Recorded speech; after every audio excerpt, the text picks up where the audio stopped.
பழனிமலையில் 100 கோடி வருமானம் வந்திருக்குது அப்படிங்கிற விஷயத்தை எல்லாம் தாண்டி இப்போ பழனிமலை முருகர், அதாவது முருகர் யாருக்கு சொந்தம் அப்படிங்கிறதான் இப்போ மிகப்பெரிய அளவு பிரச்சனையாக போயிட்டு இருக்குது. மும்பை கா பாய் ரீசெண்டாக ஜூனியர் என்டிஆர் அவர்களோட ஒரு ஃபர்ஸ்ட் லுக் போஸ்ட் ஒன்று வந்துச்சு. அதில் பார்த்தீங்கன்னா முருகர் வந்து வடக்கே பிறந்தவர் அப்படிங்கிற மாதிரி மென்ஷன் பண்ணியிருந்தாங்க. அதை பார்த்துட்டு தமிழ்நாட்டில் இருக்கிறவங்கலாம் அதை எப்படி நீங்கள் சொல்லலாம், தமிழ் கடவுள் தான் முருகர், அவர் வந்து எங்களுக்கு சொந்தமானவர், அதை எப்படி நீங்கள் வந்து அங்கே பிறந்திருக்கிறார் அப்படிங்கிற மாதிரி சொல்ல முடியும் அப்படிங்கிற மாதிரி நிறைய கேள்வி எல்லாம் எழுப்பிட்டு வந்துட்டு இருக்கிறாங்க. சரி, இந்த மாதிரி பிரச்சனையெல்லாம் போயிட்டு இருக்கும்போது நேற்று தனுஷ் அவர்களும் வெற்றிமாறனும் இணைய போகிற ஒரு படத்தோட அப்டேட் வந்துச்சு. தமிழ் முருகன் அப்படின்னு சொல்லிட்டு அந்த படத்துக்கு பேர் வச்சிருக்கிறாங்க. அந்த படம் வந்ததுக்கு அப்புறமாவே பார்த்தீங்கன்னா சோசியல் மீடியாவில் நீங்கள் அப்படி ஒன்று போட்டீங்களடா, உங்களெல்லாம் காலி பண்ணுறக்கே ஒரு படம் வருது அப்படிங்கிற மாதிரி நிறைய பேர் பார்த்தீங்கன்னா அதாவது இந்த படத்துக்கு ஆதரவும் தெரிவிச்சுட்டு வந்துட்டு இருக்கிறாங்க. அதாவது படத்தோட ஃபர்ஸ்ட் லுக் போஸ்ட்டுக்கே பார்த்தீங்கன்னா ஒரு பெரிய ஆதரவு வந்துட்டு இருக்குது. மக்களை நம்ம இப்போ எதை பற்றி பேச போகிறோம் அப்படின்னு கேட்டிங்கன்னா, மொழி ஆய்வாளர்கள் எல்லாம் என்ன சொல்கிறாங்க, அதாவது முருகன் யாருக்கு சொந்தமானவர், அதாவது முருகன் தமிழ் கடவுளா இல்லை வடநாட்டை சேர்ந்தவரா அப்படிங்கிறத இந்த வீடியோவில் பார்க்க போகிறோம். கண்டிப்பாக வந்து இந்த வீடியோ இன்ட்ரெஸ்டிங்காக இருக்கும், மறக்காமல் பாருங்கள். இந்த மாதிரி இன்ஃபர்மேட்டிவான நியூஸ்லாம் தெரிஞ்சிருக்கு நம்ம சேனலை மறக்காமல் சப்ஸ்கிரைப் இல்லைனா ஃபாலோ பண்ணிக்கோங்க. ஃபஸ்ட்டு நம்ம எந்த விஷயத்தை பார்க்கணும் அப்படின்னு கேட்டிங்கன்னா, இந்த வடநாட்டு புராணங்களோட கலப்புகள் எல்லாம் பார்த்தீங்கன்னா தமிழ் புராணங்களுக்குள்ளே வராதுக்கு முன்னாடி தமிழ் சங்ககால இலக்கியங்கள் பார்த்தீங்கன்னா என்ன சொல்லுது அப்படிங்கிறத நம்ம பார்க்கணும். உங்க எல்லாத்துக்குமே தெரியும் தமிழ் மொழியோட ரொம்ப பழமையான இலக்கியம் என்ன அப்படின்னு கேட்டிங்கன்னா தொல்காப்பியம். தொல்காப்பியத்தில் பார்த்தீங்கன்னா 5 வகையான நிலங்களை குறிப்பிடுறாங்க. அதாவது குறிஞ்சி, முல்லை, மருதம், நெய்தல், பாலை. ஒவ்வொரு நிலங்களும் பார்த்தீங்கன்னா எதை குறிக்கும் அப்படிங்கிறது நீங்க எல்லாம் பாட புத்தகத்தில் படிச்சிருப்பீங்க. இதுல முக்கியமான இடம் பார்த்தீங்கன்னா குறிஞ்சி, மலையும் மலை சார்ந்த இடமும். இதோட கடவுள் தான் சேயோன், அதாவது முருகன் அப்படிங்கிற மாதிரி தொல்காப்பியத்தில் குறிப்பிடப்பட்டிருக்குது. சேயோன் மேய மைவரை உலகம், அதாவது தொல்காப்பியத்தில் அகத்தினை இந்த மாதிரி ஒரு வார்த்தை குறிப்பிடப்பட்டிருக்குது. இது கிட்டத்தட்ட பார்த்தீங்கன்னா 2300 ஆண்டுகளுக்கு முன்னாடியே பார்த்தீங்கன்னா இந்த தொல்காப்பியத்தில் இந்த விஷயம் இருக்குது அப்படிங்கிற மாதிரி தான் தகவல்கள் இருக்குது. சேயோன் மேய மைவரை உலகமும் அப்படின்னா என்ன அர்த்தம் அப்படின்னு கேட்டிங்கன்னா, அதாவது கருமையான மலைகளுக்கு அரசன் அப்படிங்கிறதான் பொருளுங்க. சேயோன் அப்படிங்கிறது எதை குறிப்பிடுறாங்க அப்படின்னு கேட்டிங்கன்னா முருகன் அப்படிங்கிறதான் குறிப்பிடுறாங்க. குறுந்தகை போன்ற நூல்கள்லையும் என்ன சொல்றாங்க அப்படின்னு கேட்டிங்கன்னா, மலையும் மலை சார்ந்த இடத்தோட கடவுள் தான் முருகன், அதாவது அழகின் வடிவம் தான் முருகன். அது மட்டும் இல்லாம வேட்டுவ குலப்பெண்ணான வள்ளியை திருமணம் செஞ்சதுக்கு அப்புறமா அவர் மலைகளின் தலைவனாகவும் அங்க வாழ்ந்தார் அப்படிங்கிற மாதிரியும் தான் புள்ளி விவரங்கள் இருக்குது. அதாவது சங்ககால இலக்கியங்கள் சொல்றது அதுவா தான் இருக்குது. சங்ககால இலக்கியங்கள் கிமு 300லயே எழுதப்பட்டிருக்குது. அதனால பாத்தீங்கன்னா கண்டிப்பா தமிழ் கடவுள் தான் முருகன் அதுலயே எழுதப்பட்டிருக்குது பாத்தியா அப்படிங்கிற மாதிரி நம்ம சொல்றோம் இல்லையா. ஆனா வந்து இப்ப பாத்தீங்கன்னா அதாவது வடக்கே பிறந்தார் அப்படிங்கிற மாதிரி ஒரு சர்ச்சை வெளியாயிட்டு இருக்குது. இப்ப வரைக்குமே நம்ம நாணயத்தோட ஒரு பக்கத்தை தான் பார்த்தோம். அதாவது பாத்தீங்கன்னா தமிழ் இலக்கியங்கள் சங்ககால இலக்கியங்கள் என்ன சொல்லுது அப்படிங்கிறதான் இவ்வளவு நேரமா பார்த்தோம். அதே மாதிரி நாணயத்தின் மறுபக்கம் இவர் வந்து வடக்கே பிறந்தார் அப்படிங்கிற மாதிரி இப்போ அந்த என்டிஆர் படத்துல வந்து இப்போ இதை போட்டிருக்காங்க இல்லையா. இதுக்கு பின்னாடி என்ன விஷயம் இருக்குது அப்படிங்கிறதையும் நம்ம பார்த்தே ஆகணும். வட இந்திய வரலாற்று மற்றும் அதோட புராண மரபுகள் படி பார்த்தீங்கன்னா அங்கே வந்து முருகன் அப்படிங்கிற பேரே கிடையாதுங்க. அதுக்கு பொதுவாக பார்த்தீங்கன்னா ஸ்கந்தா அப்படிங்கிற பேர் இருந்திருக்குது. அதே மாதிரி கார்த்திகை அப்படிங்கிற பேர் இருந்திருக்குது. ஏன் மகாசேனா அப்படிங்கிற பேரை கூட கூப்பிட்டுருக்கிறாங்க. சமஸ்கிருதத்தில் எழுதப்பட்ட மகாபாரதத்தில் இந்த வனப்பருவம் அப்படிங்கிற இடத்துல பார்த்தீங்கன்னா முருகனை பற்றி எழுதியிருக்கிறாங்க. மகாகவி காளிதாசர் எழுதிய குமார சம்பவம் மற்றும் ஸ்கந்த புராணம் போன்றவைகள் எல்லாம் பார்த்தீங்கன்னா முருகனோட பிறப்பை வந்து குறிப்பிட்டிருக்கிறாங்க. இதுல என்ன குறிப்பிட்டிருக்கிறாங்க அப்படின்னு கேட்டீங்கன்னா, தேவர்களை துன்புறுத்திய தராகாசூரனை அழிக்கிறதுக்காக பார்த்தீங்கன்னா சிவபெருமானோட நெற்றியிலிருந்து ஒரு நெருப்பு வந்தது.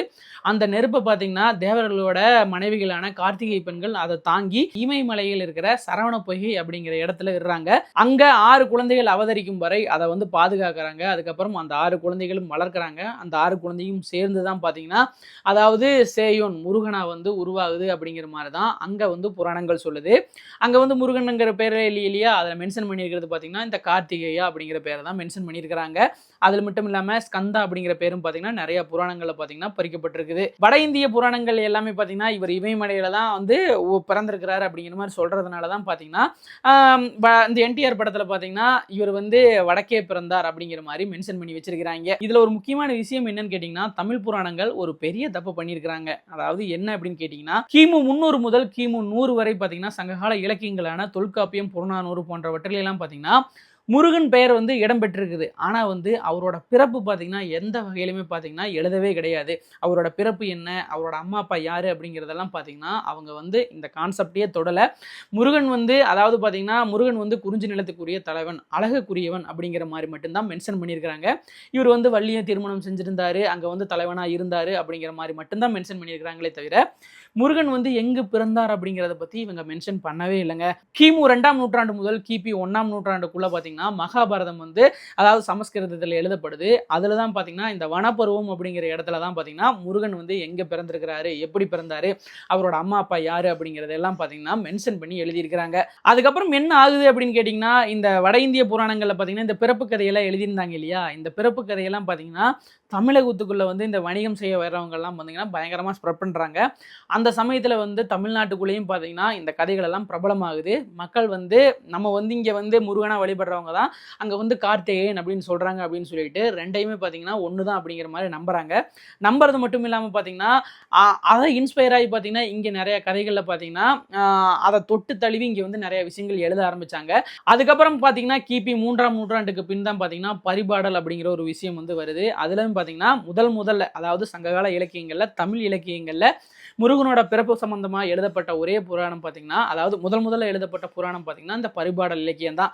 அதே மாதிரி இந்த திருமுருகாற்றுப்படையிலையும் பார்த்தீங்கன்னா முருகனை பற்றி எழுதியிருக்கிறாங்க. அழல் அவிர்சடை முக்கன் செல்வன் அப்படிங்கிறதான் பார்த்தீங்கன்னா பரிபாடலில் வந்து அந்த லைனு. இந்த லைனுக்கு உண்டான அர்த்தம் என்னன்னு கேட்டிங்கன்னா சிவனோட நெருப்பை பார்த்தீங்கன்னா இந்திரன் பெற்று அதுக்கப்புறம் பார்த்தீங்கன்னா இந்த கார்த்திகை பெண்கள் அதை வளர்த்துறாங்க அப்படிங்கிற மாதிரி நம்ம சொல்லியிருந்தோம் இல்லையா, அதுக்கு உண்டான அர்த்தமே இதுதாங்க. மகாபாரதத்தில் குறிப்பிடப்பட்ட அந்த வார்த்தை தான் பார்த்தீங்கன்னா பரிபாடலில் பார்த்தீங்கன்னா முதல் முறையாக பார்த்தீங்கன்னா எழுதப்பட்டிருக்குது. இப்போ நம்ம ஒரு விஷயத்தை தெரிஞ்சுக்கணும் என்னன்னு கேட்டிங்கன்னா, அதாவது முருகன் அப்படிங்கிற பேர் வந்து ஆல்ரெடி அதாவது ரொம்ப வருடங்களுக்கு முன்னாடியே கிமு 300 காலகட்டத்திலேயே பார்த்தீங்கன்னா தொல்காப்பியத்தில் வந்து முருகனை பற்றி எழுதியிருக்கிறாங்க. அதில் எந்தவித மாற்று கருத்துமே இல்லை. ஆனால் அவங்க பண்ண தப்பு என்னன்னு கேட்டிங்கன்னா, அதில் வந்து எந்த விஷயத்தை குறிப்பிடலை அப்படின்னு கேட்டிங்கன்னா முருகனோட பிறப்பை பற்றி அவங்க குறிப்பிடலை அப்படிங்கிற மாதிரி தான் சங்ககால இலக்கியங்கள் சொல்லுது.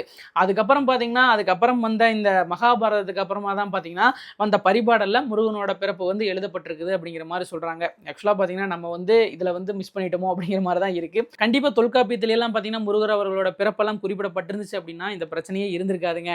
நம்ம அதில் வந்து எழுதாமல் விட்டதுனால அங்கே நார்த் இந்தியா சைட்லாம் பார்த்தீங்கன்னா அவங்களுக்கு வந்ததை எழுதி ஒரு கதையாக வந்து பில்ட் பண்ணிட்டாங்களோ அப்படிங்கிற மாதிரி தான் இருக்கு. நம்மளும் பார்த்தீங்கன்னா அதில் இன்ஸ்பயர் ஆகி நீங்கள் சினிமா படங்களெல்லாம் பார்த்துருப்பீங்க. படத்தில் பார்த்தீங்கன்னா இந்த சிவபெருமான் முருகர் இவங்கெல்லாம் எங்கே இருப்பாங்க அப்படின்னு கேட்டிங்கன்னா இந்த பனிமலை நிறைந்த பிரதேசத்தில் தான் பார்த்தீங்கன்னா சின்ன முருகரெல்லாம் இருப்பார் அப்படிங்கிற மாதிரிலாம் நிறையா படங்களில் காட்டியிருப்பாங்க இல்லையா. அது வந்து இதை இன்ஸ்பயர் பண்ணி தான் அவங்களும் பார்த்தீங்கன்னா இதையெல்லாம் எடுத்து வச்சிருக்கிறாங்க. அதனால தான் பார்த்தீங்கன்னா ஜூனியர் என்டிஆர் படத்துலையும் பார்த்தீங்கன்னா வடக்கே பிறந்தார் அப்படிங்கிற மாதிரி மென்ஷன் பண்ணியிருக்கிறாங்களோ அப்படிங்கிற மாதிரி ஒரு சின்ன விஷயமும் இருக்குது. சுருக்கமாக ஒரே விஷயத்தில் சொல்ல போனால் பார்த்தீங்கன்னா முருகர் வந்து தமிழ் கடவுள் தான். அதில் வந்து எந்தவித மாற்று கருத்துமே இல்லை. கிமு 300 காலகட்டத்தில் நடந்த தொல்காப்பியத்திலேயே பார்த்தீங்கன்னா முருகர் வந்து தமிழ் கடவுள் தான். அவர் வந்து அழகின் உருவம் அப்படிங்கிற மாதிரி தான் மென்ஷன் பண்ணி எழுதியிருக்கிறாங்க. குறிஞ்சி நிலத்தோட தலைவன் அப்படிங்கிற மாதிரியும் மென்ஷன் பண்ணி எழுதியிருக்கிறாங்க. ஆனால் அந்த பிறப்பு கதைகள் எல்லாம் குறிப்பிடப்படலை. அதுக்கப்புறம் வந்த மகாபாரதத்தில் முருகனோட பிறப்பு கதைகள் குறிப்பிடப்பட்டிருக்குது. அதை இன்ஸ்பயர் ஆகி பரிபாடலில் எழுதுறாங்க அப்படிங்கிற மாதிரி எல்லாம் தகவல்கள் இருக்குது. ஆனால் ஒரு விஷயத்தை வந்து நம்மளால் அடிச்சு சொல்ல முடியும். மகாபாரதம் இதெல்லாம் எழுதுறதுக்கு முன்னாடியே பார்த்தீங்கன்னா தமிழ் சங்ககால இலக்கியங்கள் எல்லாமே பார்த்தீங்கன்னா முருகர் அப்படிங்கிற ஒருத்தர் இருக்கிறார் அப்படிங்கிறத வந்து மென்ஷன் பண்ணி எழுதியிருக்கிறாங்க. முருகர் வழிபாடும் பார்த்தீங்கன்னா இருந்திருக்குது. அதாவது முருகர் யாரு அப்படிங்கிறதையும் பற்றி எழுதியிருக்கிறாங்க. ஆனால் வந்து இந்த பிறப்பு சம்பந்தமான விஷயங்கள் மட்டும் எழுதலை அப்படிங்கிறதுனால அதை கரெக்டாக பார்த்தீங்கன்னா நார்த் சைடில் பிடிச்சிட்டாங்களோ அப்படிங்கிற மாதிரி தான் இருக்குது. வட இந்திய புராணங்கள் வந்து தமிழ்நாட்டில் படிக்க ஆரம்பிச்சதுக்கு அப்புறமா இவங்க ரெண்டு பேருமே ஒன்று தான். அதாவது கார்த்திகேயா அதாவது ஸ்கந்தா அப்படிங்கிறவரும் முருகன் அப்படிங்கிறவரும் ஒன்று தான்ப்பா. அதனால் பார்த்தீங்கன்னா இவங்க ரெண்டு பேரும் நம்ம பிரித்து பார்க்க வேண்டாம் அப்படின்னு சொல்லிட்டு அந்த விஷயங்கள் எல்லாம் நம்மளும் ஏற்றுக்கிட்டோம் அப்படிங்கிற மாதிரி தான் இருக்குது. மக்களே புராணங்கள் பற்றி எனக்கும் டீட்டெயிலாக தெரியாது. நான் சர்ச் பண்ணும்போது இந்த மாதிரி ஒரு விஷயம் இருந்ததை வந்து நான் பார்த்தேன். அதை வந்து நான் உங்கள்கிட்ட ஷேர் பண்ணணும் அப்படிங்கிறதுக்காக தான் இந்த வீடியோ வந்து பதிவு பண்ணுறேன். இப்போ வெற்றிமாறன் தனுஷ் அவர்களோட படம் வருது இல்லையா, அவங்க வந்து சரியான விஷயத்தை தான் காட்டுவாங்களோ அப்படிங்கிற மாதிரி தான் இருக்குது. அதாவது என்னன்னு கேட்டிங்கன்னா இந்த சிவபெருமான் அவரோட பையன் தான் பார்த்தீங்கன்னா முருகர் அப்படிங்கிறதெல்லாம் தாண்டி அந்த தொல்காப்பியத்தில் வந்து என்ன குறிப்பிடப்பட்டிருக்குது, அவர் வந்து யார் அப்படிங்கிறது, அதாவது என்னன்னு கேட்டிங்கன்னா இவர் வந்து மலையும் மலை சார்ந்த இடத்தோட தலைவர் அப்படிங்கிற மாதிரி சொல்கிறாங்க இல்லையா, அதைத்தான் அவங்க காட்டுவாங்களோ அப்படிங்கிற மாதிரி தான் இருக்குது. ஏன்னா வந்து அந்த ப்ரோமோ வீடியோலேயே பார்த்தீங்கன்னா யானையில தான் பார்த்தீங்கன்னா தனுஷ் அவர்கள் வருவாப்புல. அதை பார்க்கும்போது பார்த்தீங்கன்னா இவங்க வந்து அதாவது ஆரம்ப கால அதாவது சங்ககால இலக்கியங்கள் என்ன சொல்லுது அப்படிங்கிறது தான் அவங்க குறிப்பிட வர்றாங்களோ அப்படிங்கிற மாதிரி தான் இருக்குது. இப்போ இதுக்கு பார்த்தீங்கன்னா அதாவது ஜூனியர் என்டிஆரோட படத்துக்கு வந்து ஒரு தரமான பதிலடி கிடச்சிருக்குது அப்படிங்கிற மாதிரி எல்லாம் நிறைய பேர் சொல்லிட்டு இருக்கிறாங்க. மக்களை இதை நீங்கள் எப்படி பார்க்குறீங்க? முருகர் வந்து வட இந்தியாவை சேர்ந்தவரா இல்லை தமிழ்நாட்டுக்குரியவரா? இந்த வீடியோ பார்க்குற நீங்கள் சொல்லுங்கள். இதை பற்றி உங்களுக்கு கருத்து என்ன அப்படிங்கிறதையும் கமெண்ட் பாக்ஸில் மறக்காம கூட ஷேர் பண்ணிக்கோங்க.